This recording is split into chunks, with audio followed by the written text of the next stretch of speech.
You done with your Oreo? Yeah, done with my Oreo. Okay, good. Do we really know what happened? The brother did. The brother, that's what I thought too. I mean, that seems like kind of obvious. Hey, do you want to talk about death?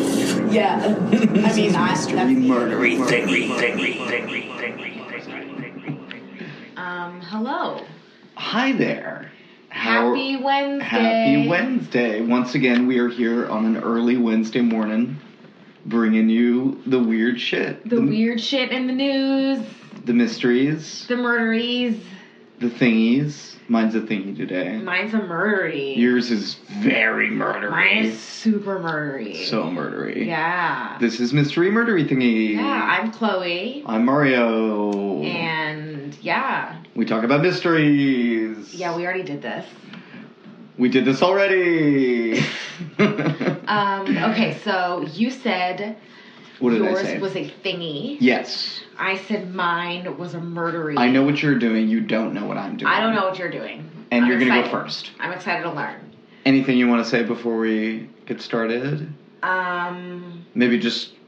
I was going to say just like...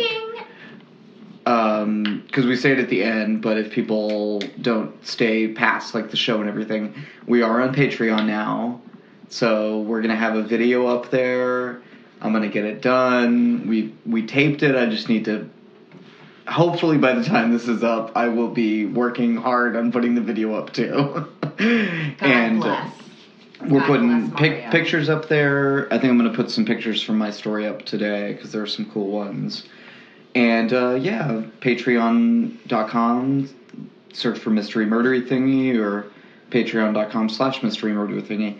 And that's all I gotta say. So let's get started. And follow us on Instagram, Mystery Murdery Thingy. We're putting pictures up on Instagram. Yeah. Yes, we're getting off our lazy butts. We're doing things, guys. We're doing things. You're doing it. You're doing it, Peter. That's us. We're Peter Pan in this situation. Oh, so it wasn't a Family Guy reference?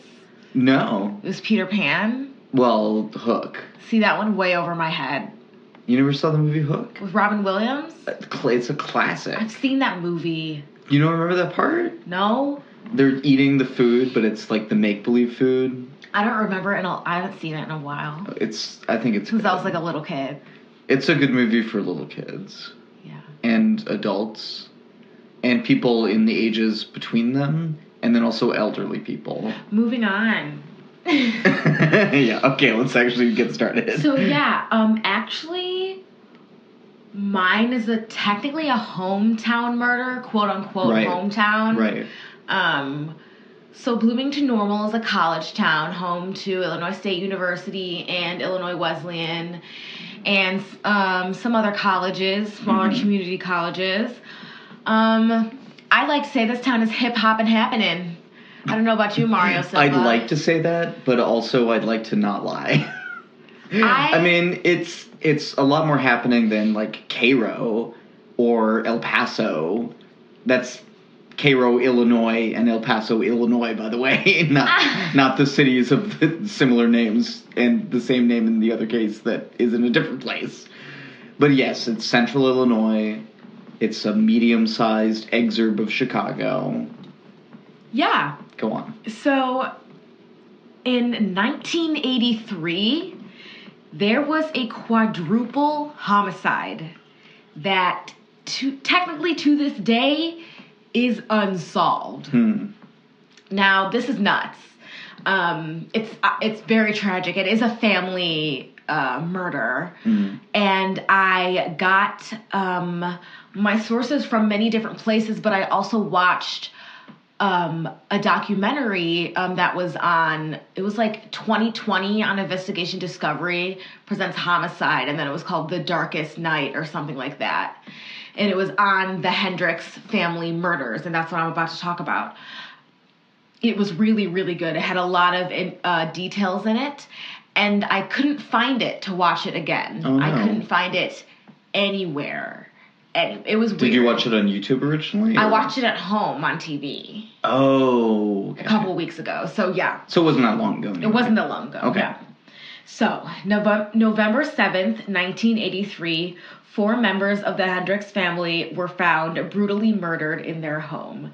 Susan Hendricks, 30, Rebecca Hendricks, 9, Grace Hendricks, 7, and Benjamin Hendricks, 5.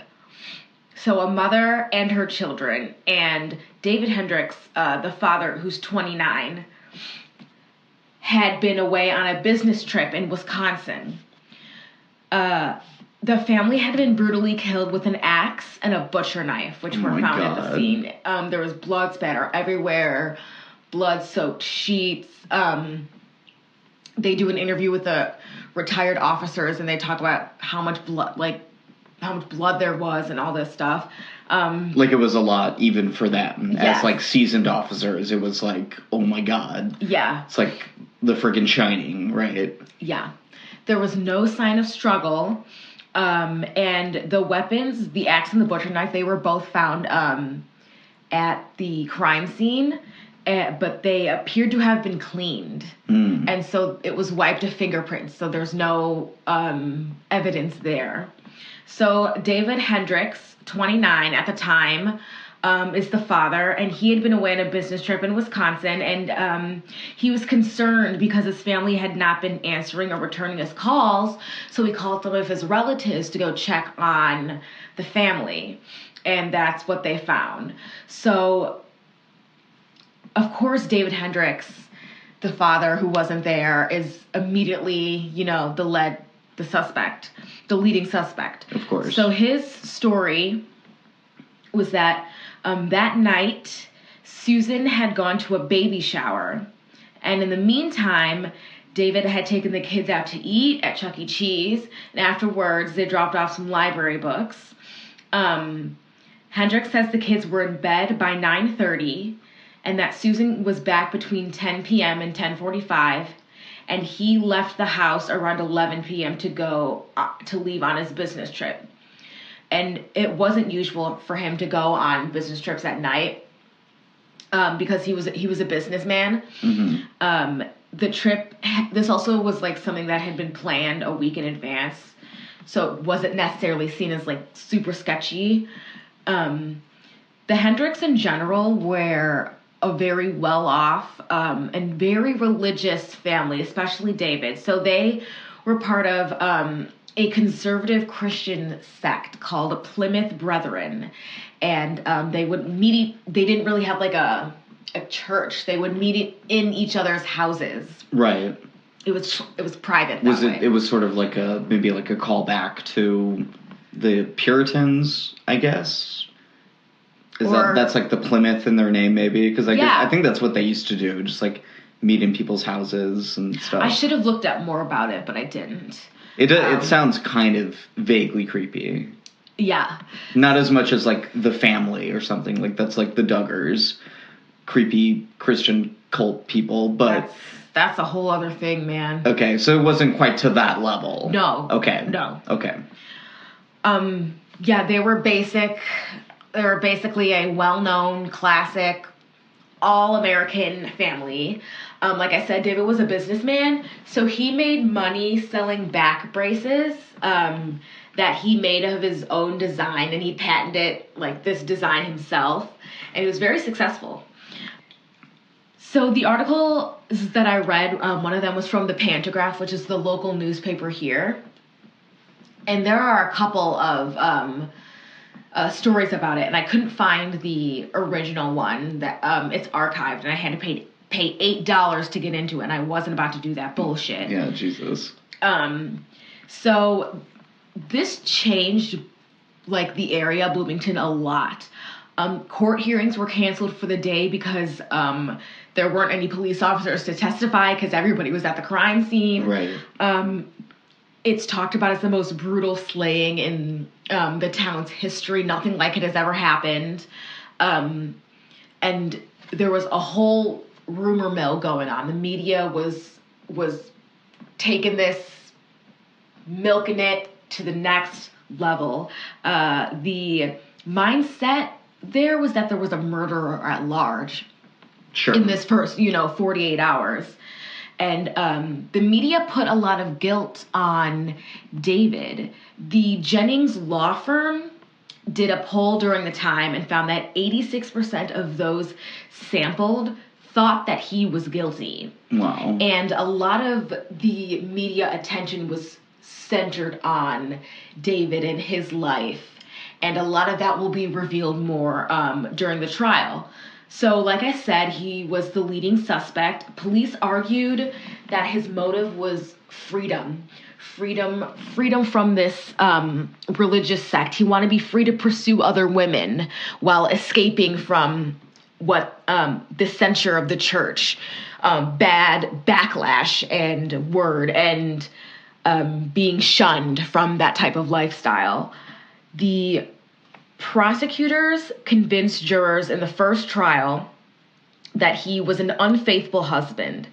So during this trial, they presented testimony that Hendricks made sexual advances on the women who modeled the back braces that he was marketing. One of the things that was interesting about his marketing was that the women who modeled the back braces were like beautiful, slender women, blonde makeup. Who clearly did not need a back brace. Clearly did not need a back brace, yes. Yeah. So in the documentary, some of his models were actually interviewed. They talked to 3 of them, and all of them had their own story on like the kind of nasty advances that he made on them, and tried to, when he got them to model, he told them to take off their clothes, and that wasn't part of the deal, and this, that, and the other thing. So throughout this whole thing, he maintains his innocence. When he was told of the murders officially, like what happened to his family, he was calm and said, "They're with the Lord now." Which is a weird, I mean, that's a big thing in true crime in general, how that first reaction is to the news. Right. Is it real? Is it fake? Is it odd? Is it... Well, it reminds me of that Forensic Files that we were just watching, where the mom had a birthday party for the just deceased kids. Yes. And invited the media, and then the police were watching it and were like, well, this is very creepy and strange. I think maybe she had something to do with it. Wasn't there like... This is so weird. Yeah, there was like silly string and she was like bouncing around. And... Yeah. And she said something similar, like, "Oh, I know that it's very sad, but they're with the Lord now, and they're in a better place, and it's also happy." Like, that's a really weird way to put it. You know, I'm going to be honest when I say I think there's kind of science to this and kind of not when you're looking at people's reactions. Sure. I don't think it's a definite kind of thing. I think a lot of it can be different. Per person. However, there is science to that, and reading micro expressions and stuff like that. So the trial was held in Rockford due to the pressures of the media in Bloomington and in McLean County in general. Right, so they had to move it up north. Yes. So there was 2 months of testimony, and after that, he was found guilty and sentenced to 4 consecutive life terms. So the main argument was, well, they first started by taking down his alibi. So according to Hendricks' story, he was with his kids and they had gone to bed around 9:30, and then he wasn't out of the house until 11. So the evidence, well, I mean, it is evidence, but it's questionable on how much it pertains to the case in general. The stomach contents of the kids were examined, and the times didn't match up. The coroner said that the time of death for the kids was around 9:30, and therefore Hendricks was still with them. According to his story, and the time of death determined from the autopsies, Hendricks was still with the children. So in other words, his alibi was not really an alibi at all. Exactly. According to the ME. Yes. So, like I said, he was convicted of murder and sentenced to 4 consecutive life terms. The thing about this trial was that there were others involved in it who thought that there was more to it, that this couldn't be the end, that he's not guilty, there's got to be more to this. They talked about the lack of physical evidence and how there was no adequate proof that he was ever at the crime scene in general.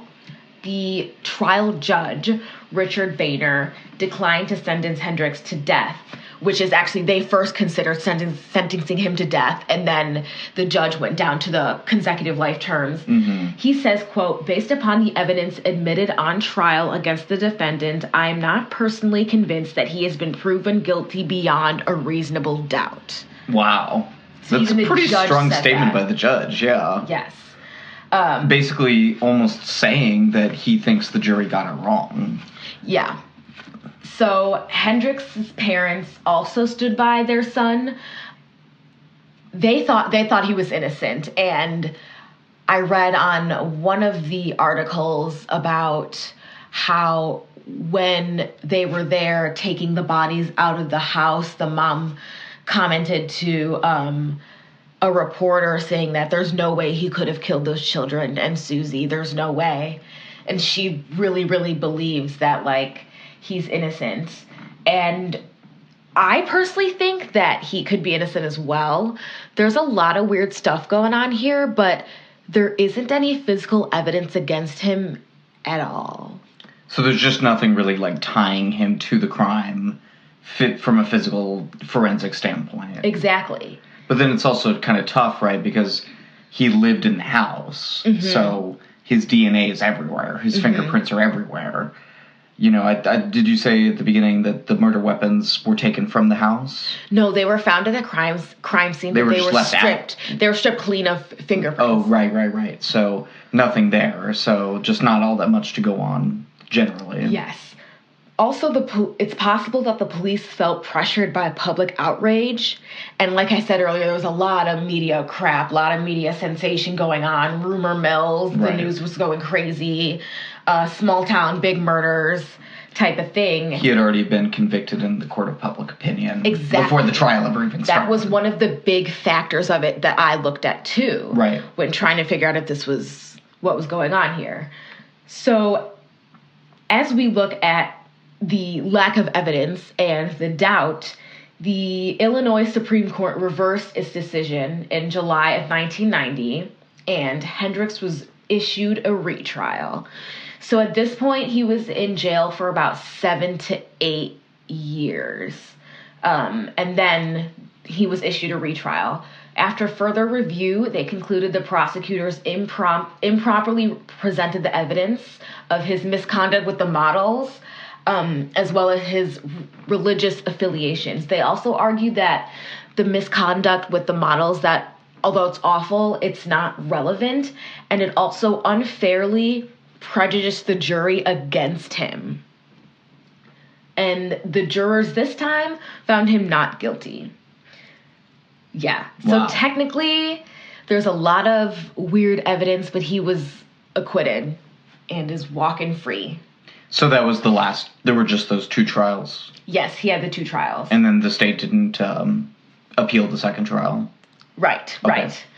So Steve Bogle, a man who covered the case at the time because he was the director of WJBC AM radio, he later wrote a book about it called Beyond a Reasonable Doubt, and it became a bestseller. Oh. So even him, he was also interviewed in the 2020 special.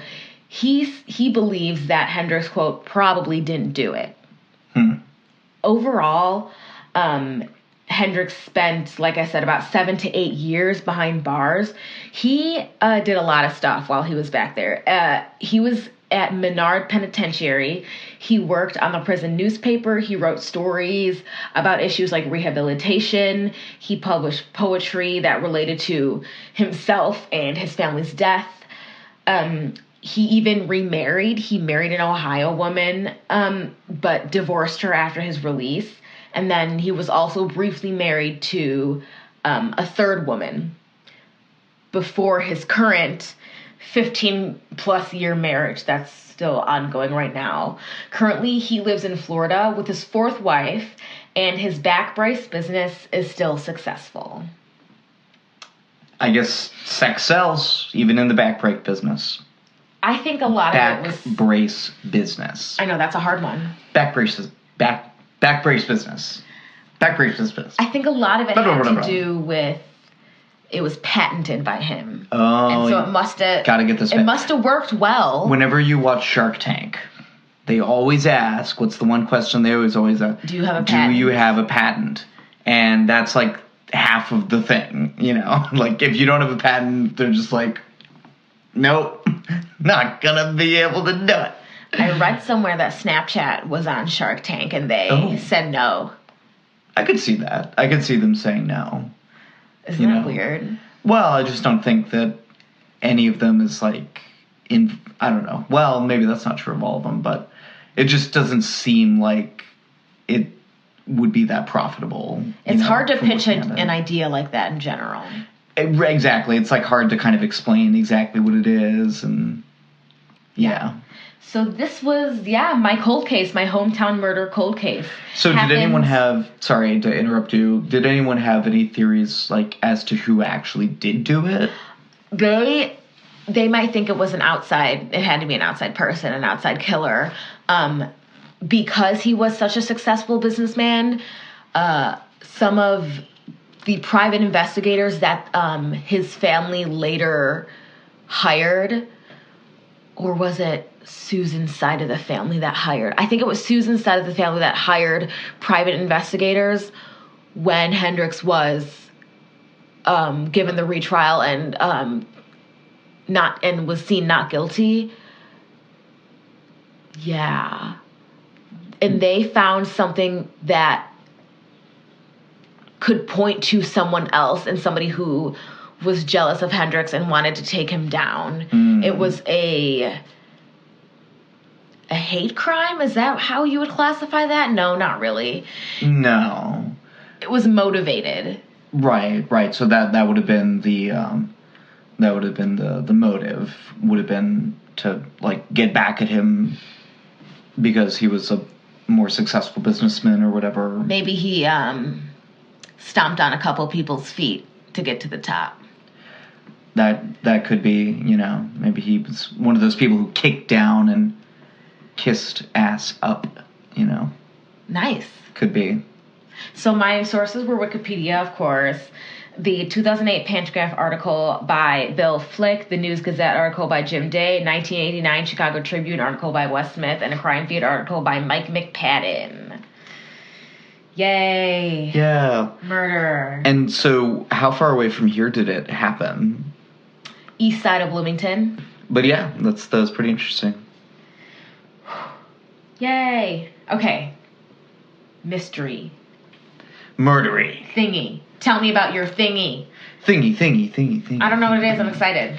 So I am going to talk about Great Zimbabwe, which is a ruined city in the southwestern part of Zimbabwe near Lake Mutrikwe. Okay, wait. Let me get comfortable. Wait. Okay. Wait. Okay, I'm ready. Settle in. I'm settled. The ruined city of Great Zimbabwe was the capital of the Kingdom of Zimbabwe in the late Iron Age. So this is medieval times in Europe. So it was first being occupied in like the 5th century, and its main kind of occupancy or its heyday was from the 11th to the 15th centuries. So was this place kind of like Rome? I wouldn't say it was like Rome per se, because it wasn't that extensive. It was more, I mean, it did have some regional impact for sure, but, it was more like, I don't know, it was more like a city-state than a true empire like Rome. Got it. Yeah. Thank you for the clarification. And it's not entirely known who built these, like, massive stone structures. Oh, that's kind of like the main mystery. So we'll get into the theories about that in just a minute. But first, let's talk about the actual ruins themselves, because they're pretty fucking cool. So it's a stone city that covers about 7 1/4 square kilometers, which is about 4 1/3 square miles. And at its height, they think that it had a population of about 18,000. Okay. So, pretty extensive city for that place and time, for sure. And it was probably where the palace of the king was, the king of the Kingdom of Zimbabwe. And it houses, or it encompasses, some of the second oldest large structural buildings in southern Africa.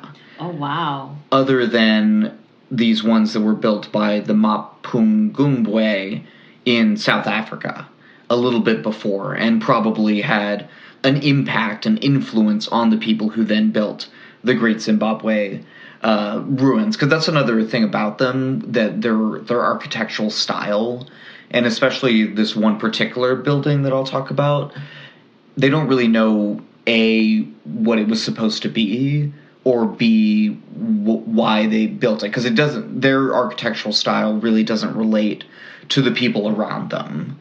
And they didn't seem to have an influence on those people, and they didn't seem to have an influence on them. So it's kind of like this weird... independent kind of offshoot, avant-garde kind of kingdom of total hipsters, but nice. in medieval southern Africa. Nice. So that's pretty cool. So the structures themselves, some of them are walls, which stand about 15 feet tall. Oh, shit. So these are, like I said, pretty huge, and all of these structures were made using only stone, no mortar. So there was nothing, in other words, holding them together like you would normally see in, like an ancient or medieval stone tower from Europe, Okay. where there would be stone slabs. They were just stacked? They were simply stacked together.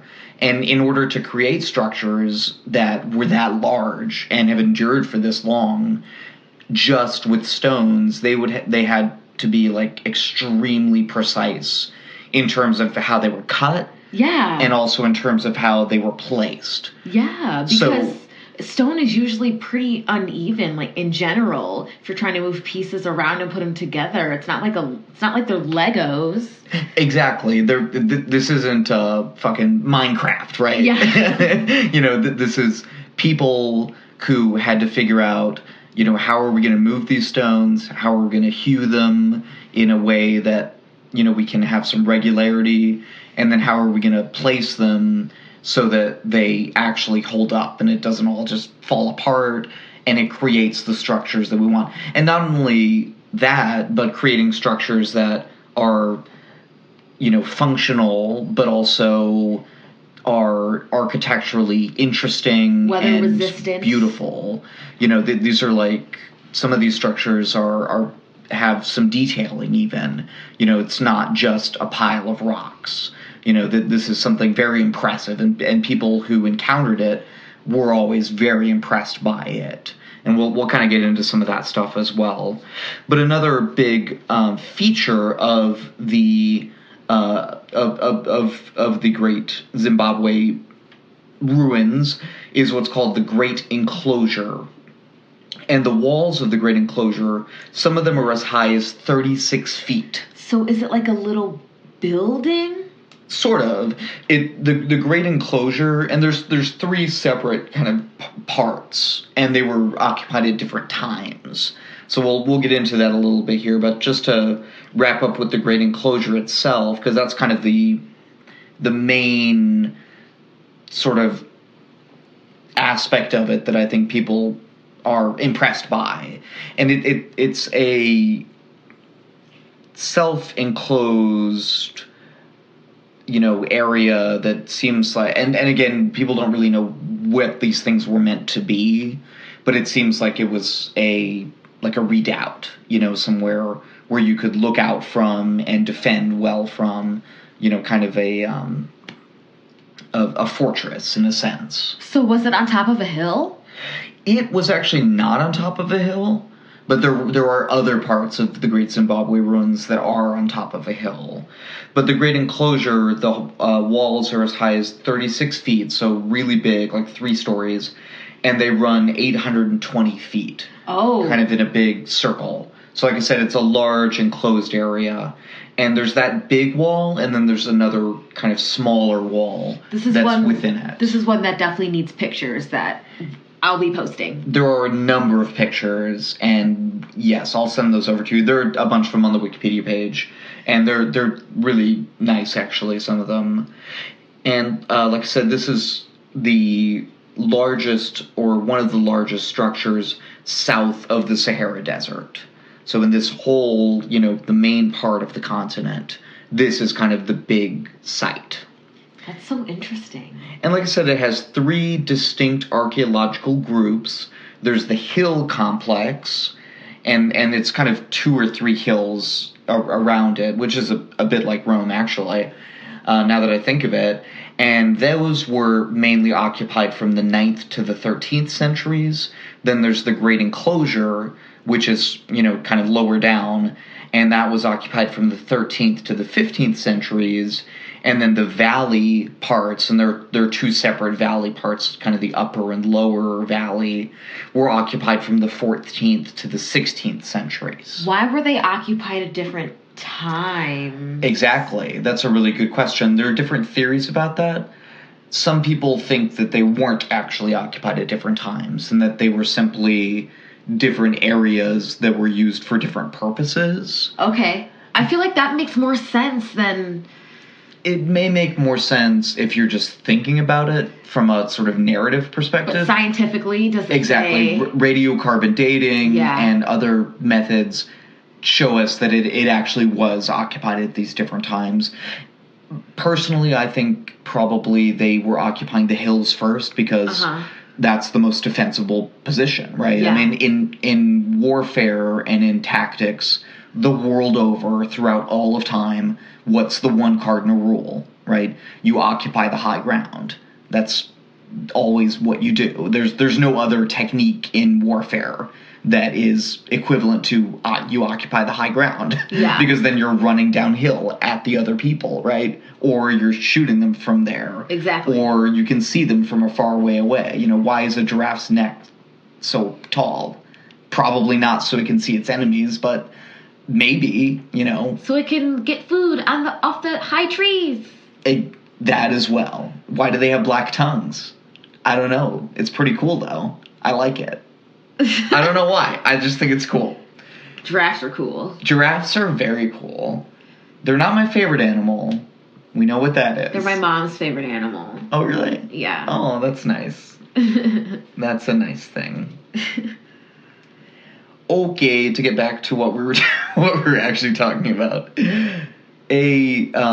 One of the hill complex notable features is the eastern enclosure, so it's another big wall, and it held what's probably the most kind of interesting architectural feature of the Great Zimbabwe ruins, which were the Zimbabwe birds. And this symbol of the bird was very important to the Kingdom of Zimbabwe and also to the modern Zimbabwean state. So there were sculptures and art and stuff? What? Or was there a type of bird around that time that did they worship it? Yes. So the bird seems to refer to a god in the local, I think it's Yoruba pantheon. Which may have been derivative of the god Horus from Egypt, which is one of the main Egyptian gods, right? Which I suppose is a more north. Oh yes, but there was contact as we'll get into kind of toward the end, between the north and here, and actually even further away. But in terms of those birds, they were, like you were saying, sculptural for sure, and they were carvings out of stone, but they were very sculptural. Yeah. They were kind of done, and there were, well, I should say when they were found, they were not ensconced in their original locations. They had already come to ruin when they were discovered, which I think was kind of later on in like the 19th century. And then there were copies of them made, and that's kind of the main way that people see them now. Wait, there were copies? Mm-hmm. There were copies of them that were made by, what's his name, Cecil Rhodes, who we'll kind of get to him here in a little bit. May have come from the god Horus. Oh, right. And this bird symbol was seen both on the apartheid era Rhodesian flag and also on the Zimbabwean flag. So it's literally the symbol of the country. Wow. Is this, and the Zimbabwe ruins themselves actually are a symbol of the country. Dude, we should go. That would be so cool. And then the other notable feature that I was going to mention from the ruins is the conical tower, which is between those two walls in the great enclosure. And the conical tower, it's 18 feet in diameter. Oh, wow. And 30 feet high. Okay. And there are no openings, so it's not a tower in that sense. There's no door, there are no windows. It is a solid stone structure. So it's not hollow? That's what it appears. From everything I was reading, it appears that it is a solid stone structure, and no one, this one especially, like this feature especially, no one really knows why they built it, for what purpose it served. Okay, yeah, I was just about to ask. I guess that's one of the questions here, right? Like, could this be for war? Could it be for protection? Was this a fortress? Was this a fort? It wasn't a fort, right? It was definitely not, because if you look at the pictures of it, you can clearly see that it was not meant to have people upon it. It was meant to just be a freestanding structure. Oh. So to me, it seems more symbolic, perhaps.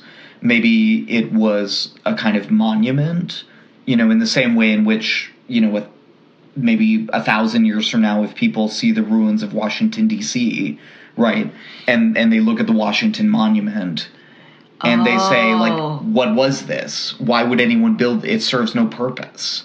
It's just a solid stone structure, and it's, hewn very nicely. It's obviously very intentional, but what is that intention?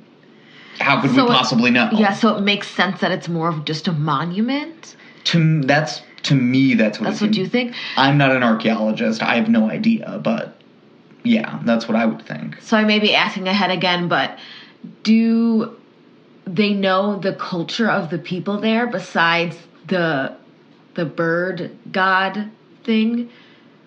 A little bit, but there's also a little bit of a dispute in terms of who actually built them, right? So we'll get into that stuff. So by the time the Europeans discovered the site in the 1500s, it was already pretty much abandoned and had started to go into decay.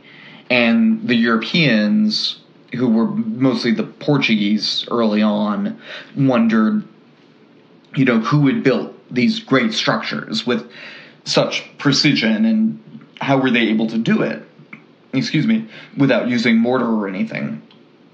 So let's get into some of those theories now of who built the Great Zimbabwe ruins. Aliens. Must have been ancient aliens. That's what the History Channel teaches me. Initially, the Europeans discounted the idea that it could possibly have been the local African people. Of course. That almost didn't even enter their minds, right? Because of racism. A constant theme, right, throughout history. God. Right. And the early colonialists thought that perhaps there had been some kind of Semitic or Phoenician or Arabic offshoot community or people that had come down to southern Africa and built this city. Okay. So that was their idea. And I think from their perspective, and I think this was probably unconscious, right? But from their perspective, perhaps they were echoing what they themselves saw themselves doing, right? That they were coming in and colonializing this area, which is only the natural right of the white man, right? Because, again, racism. So they thought, maybe this has happened before. Maybe there had been a people before who had come from a more quote-unquote advanced culture and set themselves up here and dominated the local people. So they weren't the first. That's what they were thinking. That's what they were thinking. I guess that's pretty plausible. I mean, it could be plausible. We'll find out that it's not what happened. And part of the reason that we know that is because of an early female archaeologist named Gertrude Caton Thompson. Yes, female. Right. And in 1929, she did a, for then, extremely modern survey of the site. And that's what people said. They said, her theory, which was that the site was medieval, the prevailing thought at that time was that the site was much older, and that it was built by the local Bantu people. And the reason why her theory had credibility was because she used those modern techniques and actually developed some of the techniques that are still used in modern archaeology now in terms of setting up a grid and doing that sort of stuff. She was one of the people who actually pioneered those sorts of modern archaeological techniques. Brushing off bones and shit, putting on your glasses. Right. Being Indiana Jones. Scaring kids with fossils of Tyrannosaurus rexes, that sort of thing. Sam Neill, if you recall. Yeah. Just like a bird. And later, Caton Thompson said that there may have been some Arabic influence as well, which we'll see actually may have been the case. And more modern research has definitively shown that the people who created the Great Zimbabwe city were definitely African. So that's totally been put to rest. And also that the settlement did start to be occupied in the 5th century. And the consensus among modern archaeologists is, and I'm not totally sure how to say this, but that it was the Gokomere people. Mm-hmm. I'm just assuming that's how you say it. And they are, or rather were, a Shona-speaking Bantu subgroup. I know these words. Right. So the Bantu are an ethnic group. Yes. In Africa that are still around today. They're descendants, obviously. And one of the languages that were spoken by those people was Shona. Right, in that area. And these were a group of people who spoke Shona and were part of the Bantu, ethnic group. And made beautiful music. I'm sure. And they flourished, the Gokomere did, between 200 and 800 CE. And they were probably related to that group that we mentioned briefly earlier, the Mapungubwe people, who lived a little bit further to the south, in what's now South Africa. Okay. South Africa and Zimbabwe border each other, if that wasn't already clear. So this is where there's some dispute. The Lemba people also claim that they actually constructed the Great Zimbabwe city. And how can an entire people claim that they did it and then be proven wrong? Neither of them have really been proven one way or the other, per se. But the consensus is that it was the Gokomere.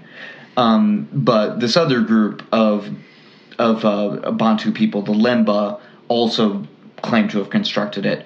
So they're also part of this Bantu group, but they have some distinct religious practices that are similar in some ways to Jewish and Islamic practices. Okay, so that explains some of the Arabic, maybe? Right. And they claim that those influences were transmitted orally, from the north, and perhaps that also brought with it, people from those Arabic or Semitic cultures who moved down and had that influence, perhaps. But it's all kind of a bit, speculative. So, like I said, there may have been some of that, influence that came down through the Lemba people, if they were in fact the ones who did build it. But unfortunately, damage mainly in the past 100 years by looters and misguided attempts to restore the site, mostly since the 1980s, have done damage. And, it may not at this point be totally possible to know, who really built them. But those are the best ideas that we have so far. And whoever built it, whichever culture it was that built the Great Zimbabwe city, probably declined along with the Mapungubwe starting in about 1300. And like I said, by the time Europeans got there in the 16th century, it was, greatly in decline. And there are also different theories. This is a little bit of a mystery as well as to why that culture declined. There are some, and of course these may not be mutually exclusive, but there are some people who think it was mainly due to climatic changes, that there was less rainfall, that there were, food and water shortages, or maybe more generally resource shortages. So people just died out? Died out, moved away, Okay. what have you. It wasn't tenable. And there are definitely cities in, for example, the Sahara that we can see were, because the Sahara used to be much, much smaller than it was now. So there are cities out in the desert, that we know basically desertification occurred. It wasn't tenable to live there, so they moved away and it became ruins. So that may also have happened to Great Zimbabwe in a sense. But the gold market, which is what they mainly traded in, may also have been a part of the decline. The shifting of the gold market to other parts of southern Africa and away from Great Zimbabwe, either because of larger trading factors or because of the depletion of the local gold, resources, and they did take out quite a bit of gold at this site. About 20 million ounces, Wow. it's estimated, were mined at this site over the years. Okay. At the Great, in this general area, and then traded from Great Zimbabwe. So I'm confused. Go on. What's up? When would they be mining gold? From what eras? Throughout the entire time. Okay. And so when did it stop being a resource? Probably somewhere between the 14th century and the 16th century. Oh, so between a long like 1300 time, and 1500. a long time ago. Yeah, okay. It was still okay. Yeah, definitely. Sorry, did that answer your question? Yes. Okay, good. Thank you. I was like, were they mining gold in the 60s or what's going on? Yeah. No. Yeah, but in 1500 when the Portuguese were going there, they thought they were going to find like El Dorado, they thought that they were get rich quick, and that ended up not exactly being the case. It turned out. So in its heyday, though, Great Zimbabwe was definitely a big trading hub. And we know that because we find artifacts from China, from Persia, which is modern-day Iran, from Syria, from Arabia. So they were trading, like I said, mainly in gold, but also in ivory and other things, all, around the continent and as far away as China. That's crazy. I know. It's pretty nuts to think that there was a global trading market, 800 years ago that already existed. I mean, when you look at it, it makes sense. Yeah. The nomadic people. And I think we're learning more and more about how often and how far-flung human expansion has been. That there wasn't just one great migration out of Africa, for example, but there were probably at least 3. 2 that went toward China and 1 that went toward Europe. And that one of them actually probably came back and then left again, perhaps. So, this whole story of human migration and, everything, it's just so much more complicated than I think we give it credit for.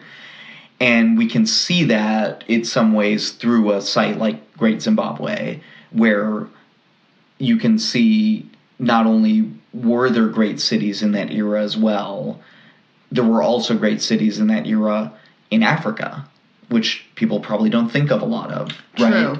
Of ancient great civilizations and cultures. I mean, obviously there were, and people think that. When I say people don't think that, people who are ignorant of history don't think that. Yes. People who think that Africa's a country don't think that. It's pretty basic, but, anyway. So the Great Zimbabwe site is a World Heritage Site, which is designated by UNESCO. And like I was talking about before, it's really seen as a symbol of the nation and as kind of a lens through which people have seen the nation that we now call Zimbabwe. The early colonialists, like Cecil Rhodes of Rhodesian ignominy, saw it as a sign of the potential wealth of this new land that he and his friends were conquering. Caton Thompson, the female archaeologist whom we mentioned earlier, while recognizing that the site was built by Africans, saw in it a, quote, product of an infantile mind. So let's not, get any illusions that she was like some kind of progressive. She was also a racist who saw, and I don't really understand how that works, but like a child? I'm confused. I guess so. Maybe she thought, oh, this was all just for show or something. I'm not really sure. But there are a lot of flawed notions that are flying around in relation to, Great Zimbabwe. And in the Rhodesian apartheid government, which was in power until 1980, it was actually basically illegal to admit that the site was built by Africans. What? Yeah. The main archaeologist... There's a lot of crazy laws in the apartheid. Oh, I know. A lot of crazy bullshit. The main archaeologist who was studying it for the Rhodesian government actually left the country because of this, sort of denialism and the apartheid state, that aspect of it itself. And to the black nationalists, it was a sign, Great Zimbabwe was a sign of what Africans could accomplish. Yes. Right, in the same way that the great historical sites in all the other parts of the world are symbols to those people, right? Yes. Exactly. And when they did, regain control, when the native people did regain control of the nation in 1980, when the apartheid government ended, they chose to name their country Zimbabwe after the ruined city. So Zimbabwe wasn't a country until 1980? That's correct. Before that, it was known as Rhodesia. I'm not well versed in the whole history of that part of the world, but my understanding is that during the colonial era, these governments, right, these colonialist governments were set up, and the nations as we know them now were set up basically, but those lines were drawn without any regard for the native people, for the ethnic groups that lived there, who was warring with whom, who was friends with whom. Yeah. It was just, the convenience of the colonialists. And they also set out to reclaim the lost history, right, that had been suppressed by the Rhodesian government. And again, part of the reason why some of this is so mysterious is because of that official obscuring of the truth and of the real history. I bet there's a lot of that in Africa. Well, and all over the world. Sure, but, I think these colonialist governments, like we were talking about, are particularly prone to that. They depend upon a rewriting of history, because if the real history is known, then you realize that the colonialist notions are built upon a foundation of sand. They're not real. This whole notion that you have some kind of natural right to dominate other people because they're lesser than you, it doesn't make any sense. It never did. It never would have anywhere. But you have to construct these alternative narratives of history in order to support that. So I think it does probably crop up more in a sense. So this kind of makes me think of Stonehenge in a way. Sure. Did they, in your research, did they talk about how the stones got there, how they were moved, what they are, or were they naturally there? They didn't really mention that. And my source has, I had two of them, mainly Wikipedia, although really good Wikipedia page, I have to say, and also a page on Ancient Pages. But they didn't mention anything about that. I think the stone was local, from what I could tell.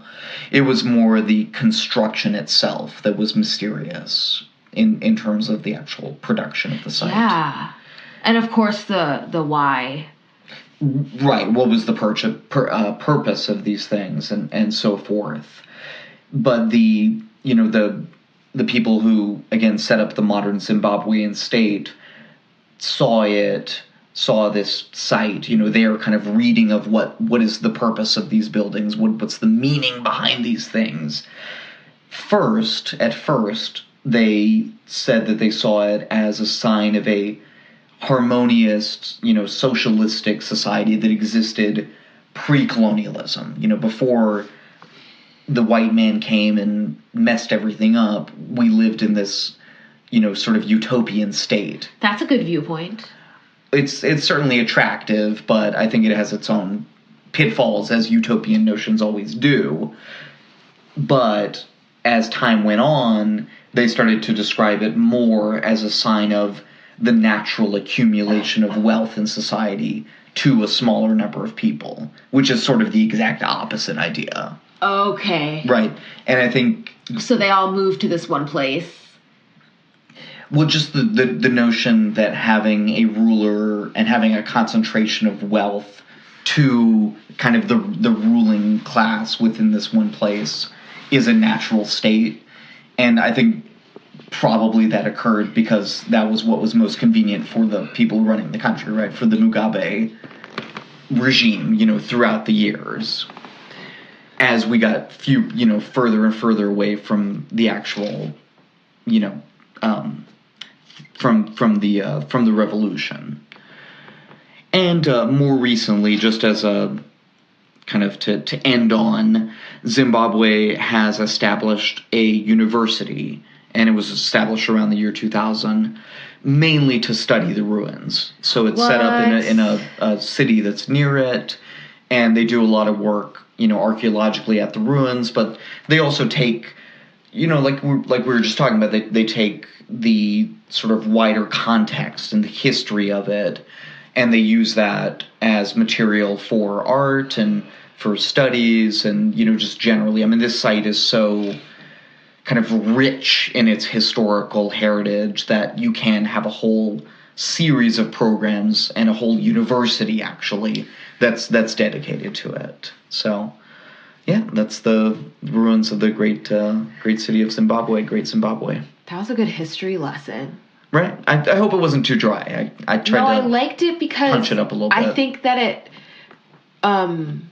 related to Stonehenge in a way that there's like this like lost people and there's this lost generation of culture. Does that make sense? Generation of culture. Does that even make sense? Yeah. No, I think that totally makes sense. Because within every time and in every place, there's like a whole panoply of cultures that exists, right? And we'll never really know. Exactly. And nor could you unless you were like a native of that time and place. Yeah. And what's interesting to me... What if we're totally wrong? We could be totally wrong, But what's interesting to me also is that the people who live there now, and even the people who lived there in the 16th century when the Europeans started to arrive, they didn't even know for sure. To them it had even become lost to history. So, it makes me think of all of the different historical mysteries, right? I think you could go on. You could have a whole podcast just about these kinds of historical mysteries. But that might get a little dry after a while. We need to get some murder in there and, some other things. Or some weird shit in the news. Some what? Some weird shit in the news. Weird. I don't know what that was. Shit. We're going to be talking about shit. Because let's talk about that first. Because okay, let me just set the scene. Okay, we're both in your room. Yes. A little while ago. Yes. About an hour and a half ago. And we're both like, oh my God, I found the best thing for weird shit in the news. and then we're like, okay, don't tell me. Okay, you don't tell me about yours. We'll because it's so good. And then I'm looking at my article and I'm like cracking up because it's hilarious. And then I'm like, is yours gross? And you're like, kind of. Yeah. And I'm like, is it about a high school? Is it from a high school? You're like, yeah. And I'm like, is it about the high school superintendent? Okay. All right, guys, we have a pooper. There is a real mad pooper on the loose. This is funny because we had the poop train. Now we're talking about it's poop. It's a popular subject.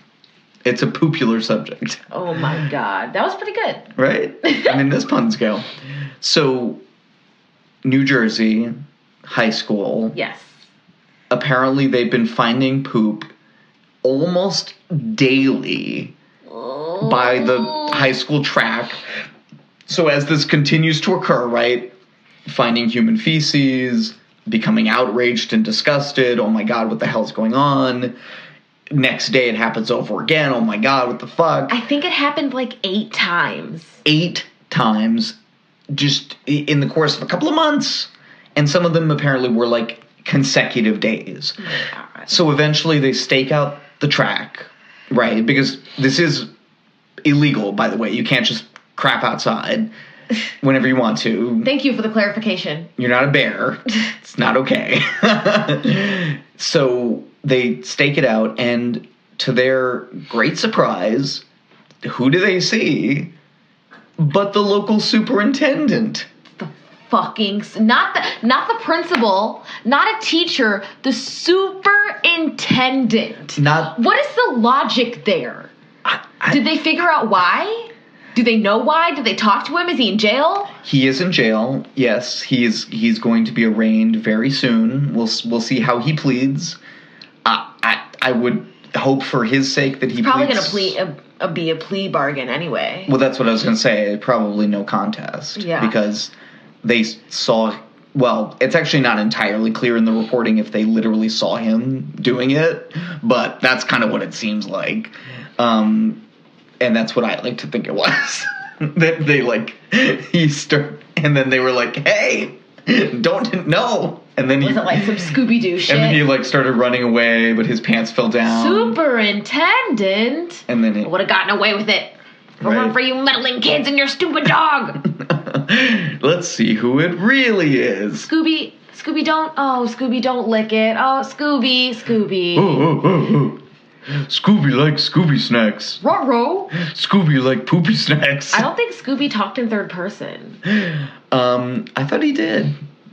No, you're right. He says, me like. I think that's what he says. Me like Scooby snacks. He doesn't talk like that. Me like poopy snacks. I can't really do his voice, so I'm just doing what I can. Okay, so Mario kind of took mine. Well, we took each other's. Oh, and by the way, we found multiple articles about this. Apparently, It's a very popular story. I found one in HuffPost and in Time Magazine, and you found one in from a local New Jersey station, NJ Township or something. I can't remember.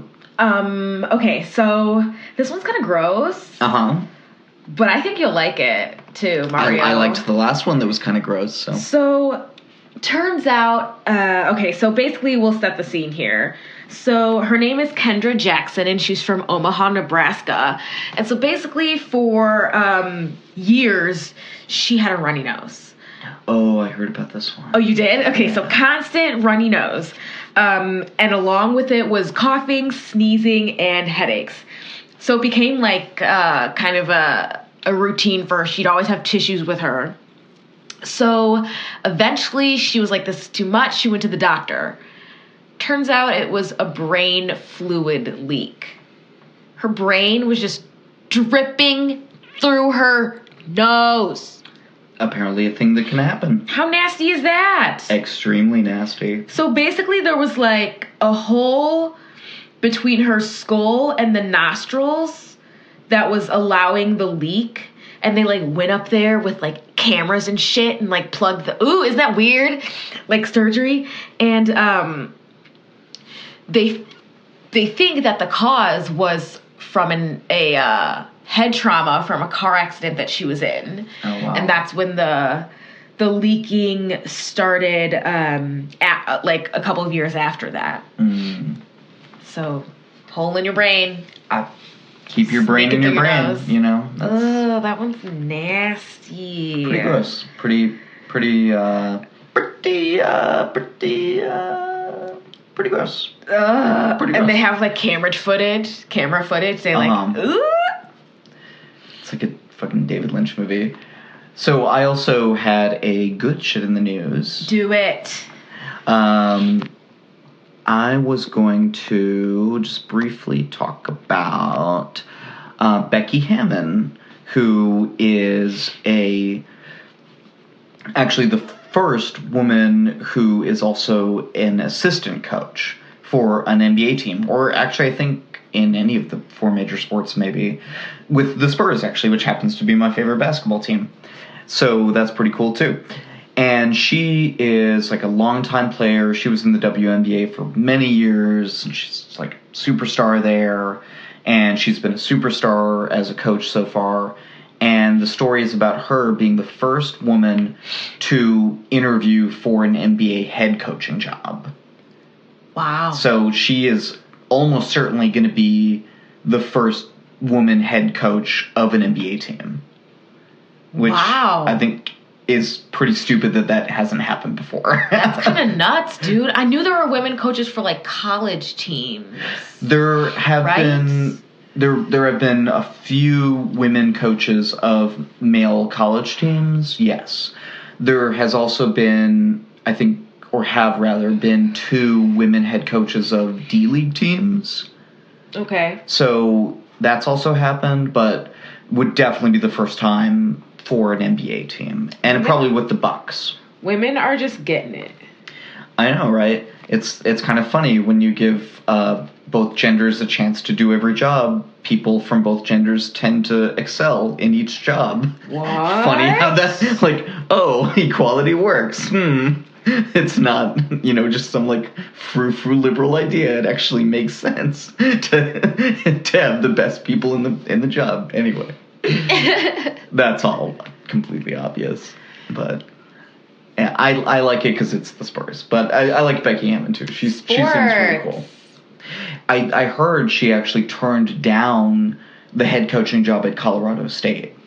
So she could go for this one, or just so she could go for like an NBA job. Shit, yeah. Good for her. Yeah, she was like, no, thanks, but no, thanks, but no thanks. I think it's her alma mater actually too. Wow. Yeah. Anyway. You good, Mario? I'm good. I think I'm good. Thanks for listening, y'all. Hey, you guys should subscribe, tell your friends, maybe hit us up on Patreon. That'd be so cool. We would so fucking love it. Like Appreciate I said, I'm going to do my best to get that video up. I know y'all... Patreon tells us that people love videos, that you have to put a video basically. We're just trying to follow the directions here. We're doing it paint by number style. We're just trying to do what LPL does. No. We're trying to do what all the successful podcasters do. Exactly. And we're also trying to think of another tier. So we've got the $1, you get a shout out. $5, you get the Weird News Extra. Yep. We're going to do another one of those here. We do have one, and we're going to set up another. We're going to do another one real soon. We have our stories. We just haven't recorded it yet. So that'll get you that. And then we're thinking of something else. So we're kicking around some ideas, but if you have an idea, hit us up, write on our Patreon page, email us, DM us on Instagram. mysterymurderythingy@gmail, or find us on Instagram, whatever. All the bullshits, as Henry would say. Henry Zabrowski, who I contractually have to mention in every 3rd episode. Yep. That's what I do. And what else? Anything else? I think that's it. I think that might be it. Yeah. Bye. I think... Was there something else? I don't think so. I don't know about you, man. I'm going to bed. Yeah, it's like really fucking late. Okay.